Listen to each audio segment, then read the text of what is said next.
Here's another important video from the Personal Defense Network.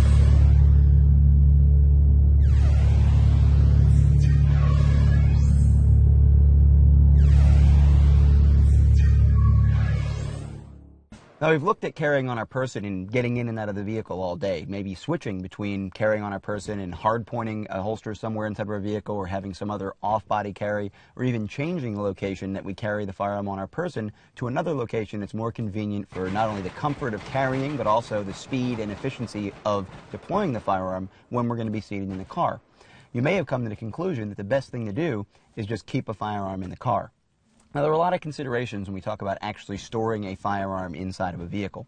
Of course, you want to be a responsible firearms owner.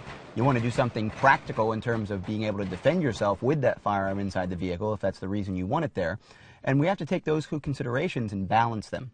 Of course, the idea of keeping a firearm inside of a car may be absolutely unacceptable to some of you out there. Others may do it all the time and not think twice about it. If you park your car inside of a locked garage at home, if you're inside of a garage in your workplace and you know that it's maybe secure, maybe there's security, maybe it's a locked typical garage where a door comes down and there's no access except for you and people you trust near your vehicle, you may not think about it at all, and it may be fine to keep a firearm inside your vehicle. On the other hand, if you park on a city street, if you're out at the mall, if you're different places, different times of day and night, you may think the last thing it'd be responsible to do is keep a firearm in the car. That's a decision that you're going to have to make. It's going to have to be an educated decision. And of course, in some jurisdictions, it may be illegal to keep a firearm under certain conditions inside of your vehicle, whether that means it's loaded, whether it's outside of a locked safe, whether it's assembled, may be a problem. So taking all these things into consideration, if you decide to keep a firearm inside of your vehicle, let's take a look at some of the ways you might and maybe might not want to do it. Once we're inside the vehicle, one of the things that we've seen countless times in movies and television shows, and maybe we've even done ourselves, is, of course, keep the firearm in the glove box. Well, let's think about the practical issues of keeping the firearm inside of the glove compartment.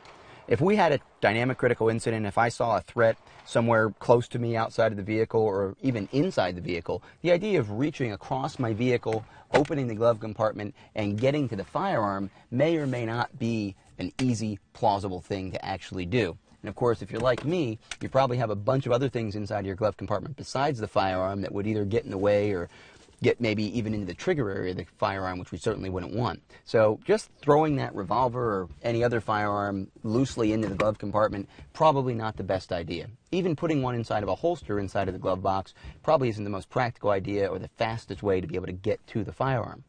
Now, another thing that I've seen over the years is the idea of taking a universal clip-on type holster or a paddle holster, anything that's designed to go on the belt, fit in a lot of different ways, something that maybe even can be left or right-handed, and finding a place to put it inside the vehicle where you can attach it.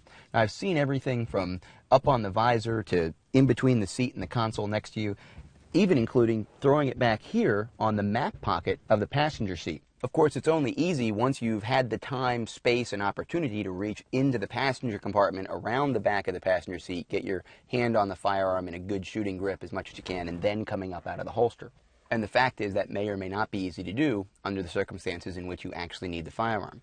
Now, another thing that you might consider when it comes to one of these universal clip-on type holsters inside of the vehicle is actually using this holster as your primary carry when you're out in public every day. Maybe attaching it to your belt somewhere, obviously 5 o'clock or 3 o'clock, 4 o'clock carry, somewhere like that, the way it's set up right now, or reversing it for an inside the waistband. Whatever you decide to do, one of the nice things about these types of clips is that when you remove this holster and you get into your vehicle, you might have a map pocket or some type of a pocket, cargo pocket on your actual door, which is convenient for carrying the firearm. Now you won't have to worry about carrying the firearm on your body, and it will be relatively close to you should you need it.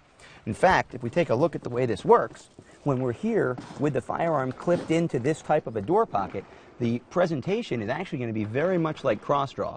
Now, the firearm is not attached to you, obviously. You have to go a little further, coming all the way down into the door area. And then if you were getting out of the vehicle in the position I'm in now, we could actually remove the entire firearm and holster. Or we could rely on the friction presented by that clip to just reach down and grab the firearm and pull it out of the holster. That, of course, would work while the door was closed and while we were seated also. It doesn't get in the way of the seatbelt. We don't have to worry about any of that. So this would be a consideration for taking the firearm off of your body and keeping it in the vehicle, storing it in the vehicle while you were actually here driving or sitting inside the vehicle. The fact is, when we talk about long-term storage of a firearm inside of a vehicle, there are some safe and responsible ways to do it, but most of them aren't going to be in the passenger compartment. Let's take a look at the trunk options that we might have when it comes to storing a firearm inside a vehicle. Of course, the most secure place in any standard passenger vehicle is going to be the trunk. If you want to store a firearm permanently in your vehicle, that's probably the best place to do it. Obviously, you're not going to be able to react to an ambush while you're driving, while you're seated in the passenger compartment with any effectiveness with the firearm that's stored in the trunk. However, if you have a plausible situation where you feel like there may be some type of warning, you may have time to get to a firearm, or you want to have a firearm with you at your workplace, but you can't actually bring it into the workplace, the trunk is probably the best place to actually store that firearm as a safe, responsible firearm owner. Let's take a look at some of the ways we can do it. Of course, one of the simplest ways is just going to be to have the case that the firearm came in. The same one that you brought it home from the gun shop in certainly can adequately store the firearm inside of the trunk, keeps it from rattling around, getting dirty, getting caught up under something else. It's going to keep the trigger protected. Of course, you probably wouldn't keep a loaded firearm in the trunk. You'd probably have maybe the magazine loaded, maybe even inserted into the firearm. You probably wouldn't have a round chamber. You come back to the trunk, you can simply open up your case, boom, your firearm's there, it's ready to go, chamber around.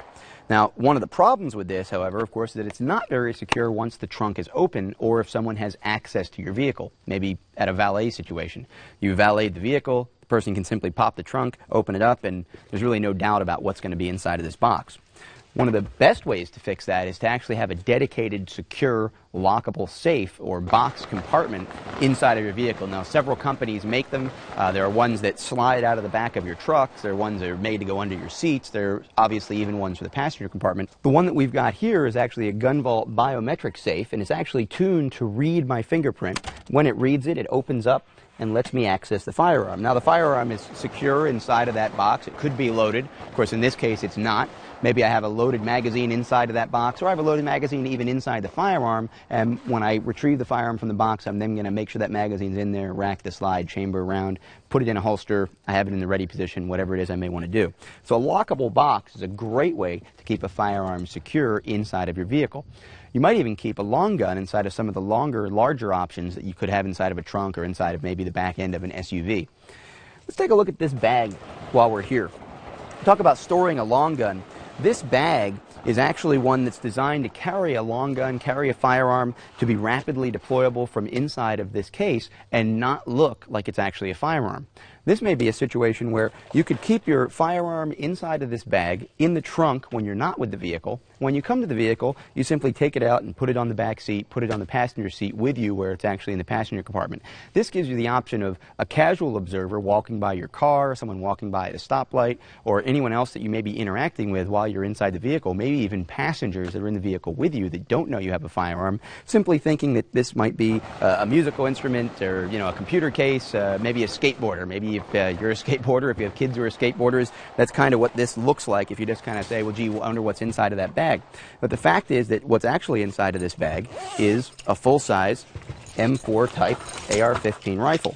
This one happens to be scoped. This one happens to not have a magazine in it. Of course, there's magazines inside the case. We could then load the firearm, chamber around, and be ready to go with whatever it was we wanted to do to defend ourselves or our family with this rifle if appropriate. So the nice thing about this bag, the sneaky bag, is that it doesn't look like it contains a firearm. And you might be comfortable even in that valet situation with that bag sitting inside of here, not revealing or calling out to anyone that you actually have a firearm. When it comes to keeping a firearm securely inside of your vehicle, there are a lot of different ways you can go about it. Thinking carefully, thinking about your actual situation, thinking about the situation that your vehicle is in when you're not there, when that vehicle is unattended, are all part of that picture. Once you have a clear picture and you've decided to keep a firearm inside your vehicle, do it responsibly, do it securely, and take into consideration some of the things we've talked about. Check out more videos just like this one at the Personal Defense Network.